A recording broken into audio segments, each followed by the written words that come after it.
একটা একটা একটা করে সবজি সাজিয়ে নেব নিজের পছন্দ মতো। চাইলে তোমরা তোমাদের মতো সাজিয়ে নিতে পারো। আমি জাস্ট একটু সাজিয়ে নিচ্ছি। দেখে প্রথমে টমেটোটা দিয়ে দিচ্ছি একটু ম্যানেজ করে, তারপর এতে দিয়ে দেবো একটু পেঁয়াজ আর একটু ক্যাপসিকাম। তোমাদের আগেই দেখিয়ে দিয়েছিলাম যে কি কি আমি ব্যবহার করি, কারণ আরও কিছু চাইলেই ব্যবহার করা যেতে পারে। তোমরা চাইলে একটু মিষ্টি যে কর্ন, ছোট ছোট মিষ্টি কর্ন কিনতে পাওয়া যায়, ওটাও ইউজ করতে পারো, কিন্তু আমি সাধারণত সব পিৎজাতে ইউজ করি না।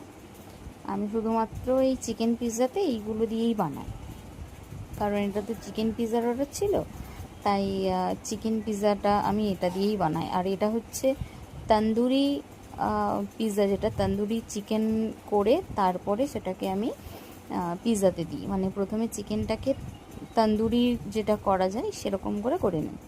তো এটা হচ্ছে তন্দুরি চিকেন পিৎজা বলতে পারো। তো এটাই বানাচ্ছি। তারপর দেখো আমি চিকেন দিয়ে দিচ্ছি, বেশ একটু বেশি করে চিকেনটা দেবো। চিকেন দিয়ে তারপরে এর মধ্যে আমি দিয়ে দেবো চিজগুলো। আমি ব্যবহার করেছি প্রায় 1.5 বাটির মতো চিজ।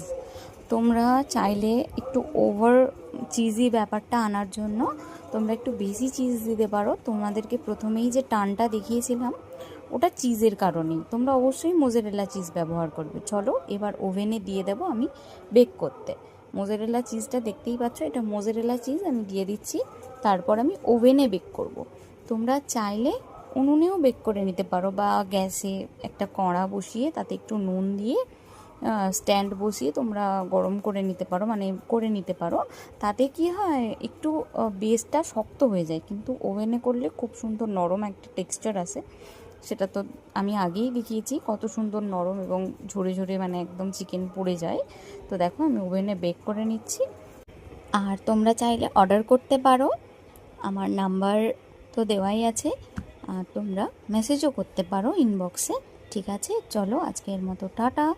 আমি পিৎজা প্যাকিং করে কাস্টমারকে দিয়ে দিই। তোমরা ঝটপট অর্ডার করো। সুস্থ থাকো, ভালো থাকো, টাটা।